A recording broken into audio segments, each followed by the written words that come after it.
Enseguida, en el espacio que tenemos todos los jueves para mi colega Hernán Gómez, nos va a presentar una mesa de análisis muy interesante. Adelante, Hernán, bienvenido. El martes 9 de mayo, en el Congreso de la Ciudad de México, se llevó a cabo una discusión sobre el proceso de ratificación de la titular de la Fiscalía de la Ciudad de México, Ernestina Godoy. El proyecto para darle pie a la ratificación de la fiscal actual emanó del grupo parlamentario de Morena y fue aprobado.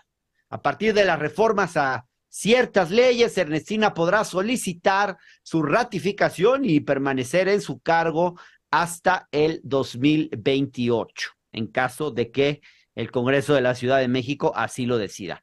Los diputados y diputadas del PAN se opusieron airadamente al proyecto, argumentando irregularidades en el mismo y no participaron, de hecho, en la sesión del martes. Este escenario político, hay que decir que se da a la par del trabajo de la Fiscalía de la Ciudad de México en torno al destape de la compleja red de corrupción inmobiliaria en la alcaldía Benito Juárez, relacionada con las últimas 4 administraciones panistas en esa demarcación. El cártel inmobiliario, como se ha dado a conocer, habría operado a través de un sistema de intercambio de favores entre funcionarios de esa alcaldía con constructoras y desarrolladores inmobiliarios. Hasta el momento, 130 edificios de la demarcación están asociados con la red de corrupción. Y bueno, ya van 8 exfuncionarios de la alcaldía detenidos con procesos legales abiertos por estar asociados justamente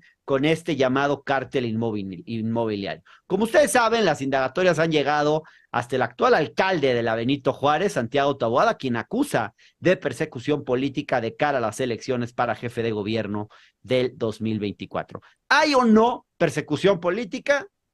Bueno, pero más importante que eso, podemos hablar de un vínculo entre la oposición a la ratificación de Ernestina Godoy por parte del PAN con las investigaciones que se han venido realizando y que ella ha encabezado en relación al llamado cártel inmobiliario. Bueno, para debatir el tema, invitamos a Renata Turret, subdirectora de la revista Sentido Común y analista política, quien ha denunciado este llamado cártel inmobiliario en la Benito Juárez, y Ana Villagrán, diputada local del PAN, que ha defendido a los alcaldes Christian von Roerich y a Taboada, y ha denunciado además la existencia de una persecución política desde la Fiscalía en contra de estos personajes.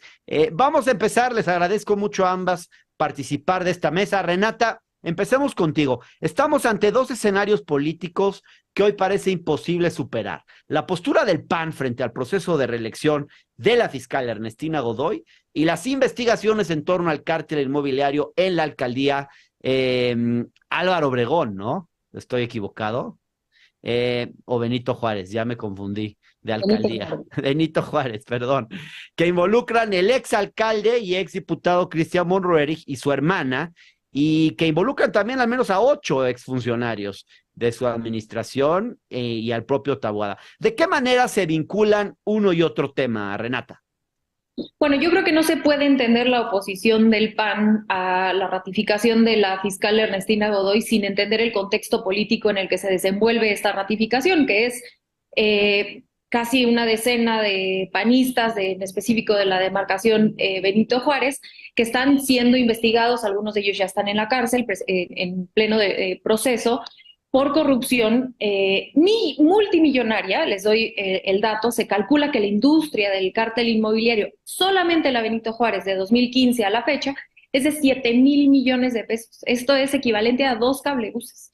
Entonces, el dinero que se han robado, que presuntamente se han robado, lo ha descubierto y lo ha investigado la fiscal Ernestina Godoy. Entonces, por supuesto que tienen un incentivo tremendo, yo diría hasta muchos de los diputados conflicto de interés en que la fiscal se ratifique su periodo, porque los están investigando personalmente y a su grupo político.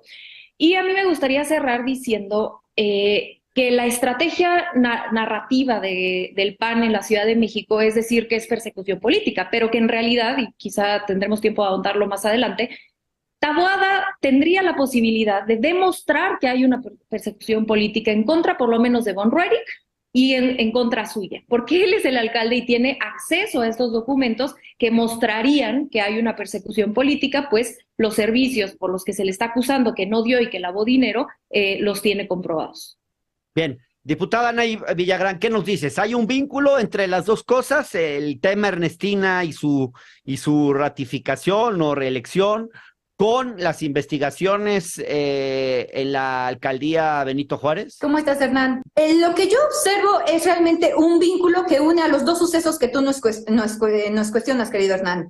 Yo estoy observando de entrada cómo Morena opera en la manera en la que está utilizando los servicios del Estado para estar atacando oponentes. Nosotros observamos, de entrada no reconocemos el título de cártel inmobiliario porque cártel el que opera en Tláhuac, cártel el que sí atacó en Tlalpan y cártel estos que intentaron asesinar al secretario de Seguridad Ciudadana, Omar García Harfuch, al inicio de la administración de Claudia Sheinbaum. Estos sí son cárteles. Lo que nosotros ahorita estamos observando es cómo con una fiscal carnala que llegó al cargo desde un inicio violando la Constitución, porque era muy claro, la primera legislatura del Congreso de la Ciudad de México violó también la Constitución al señalar a una exdiputada y colocarla como fiscala solo porque Claudia Sheinbaum le habló personalmente a cada coordinador y les pidió el favor. Desde allí observamos una mala operación para la Fiscalía que tendría que ser independiente. Y hoy nosotros están diciendo que nosotros no queremos que se ratifique Ernestina. Lo que vimos ayer en el cargo fue nuevamente, el PAN se manifestó en este sentido. No pueden tener una terna donde solo haya una aspirante. La Constitución indica un procedimiento y eso es lo que ayer dijimos el PAN en el Congreso de la Ciudad de México. No pueden repetir lo que ya hicieron con la PAOT, un procedimiento a modo donde solamente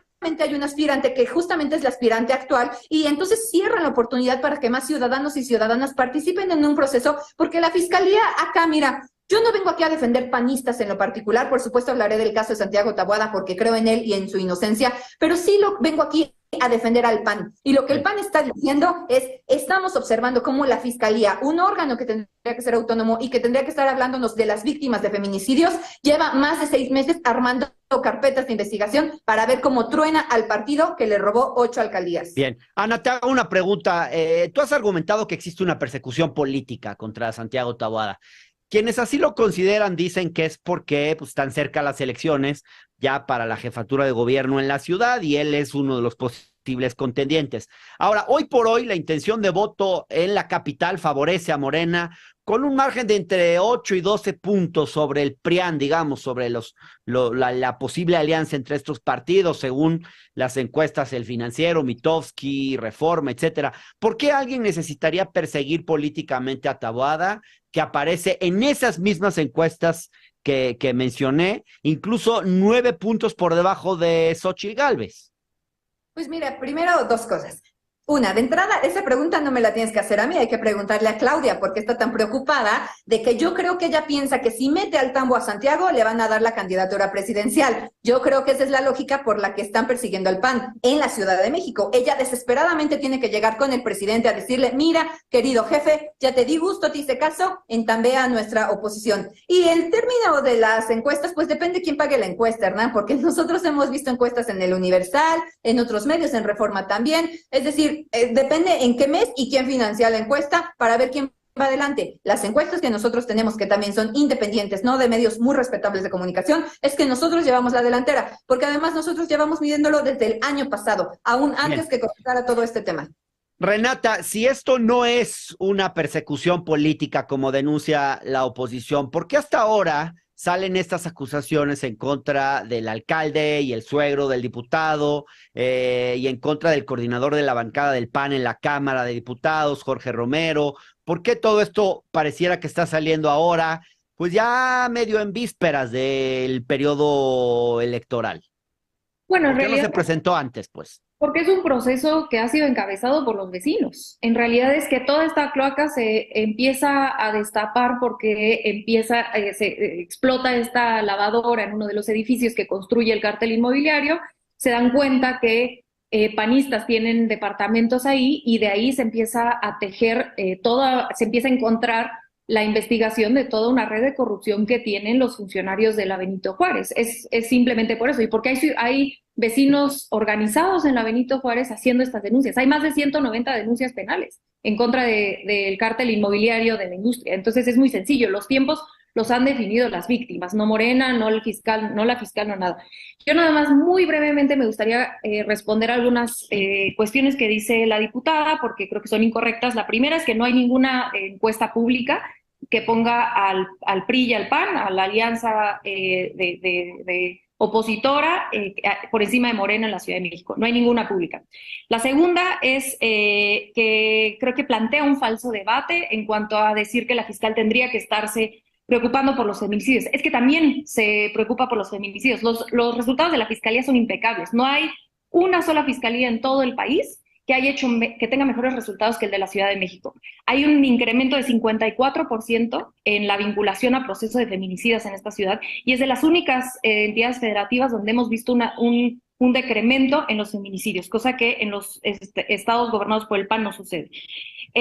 A mí, en este sentido, me gustaría saber cuáles son las pruebas que ustedes en el PAN tienen, pruebas concretas, más allá de consignas, más allá de narrativa política. ¿Cuáles son las pruebas específicas que tienen para acusar a la Fiscalía de corrupción, de persecución política? Insisto, el alcalde Taboada podría tener las pruebas para decir, oye, no, los 25 millones que yo le dije al empresario que iba a pagar, aquí está la transacción, aquí los pagué, es Bien. falso que se le pagó 15%. Y última, me parece súper misógino decir que Claudia Sheinbaum le responde al presidente de la República. Claudia Sheinbaum tiene su propia carrera y hay que, así como a las mujeres panistas se les respeta por su trayectoria, también a Claudia Sheinbaum.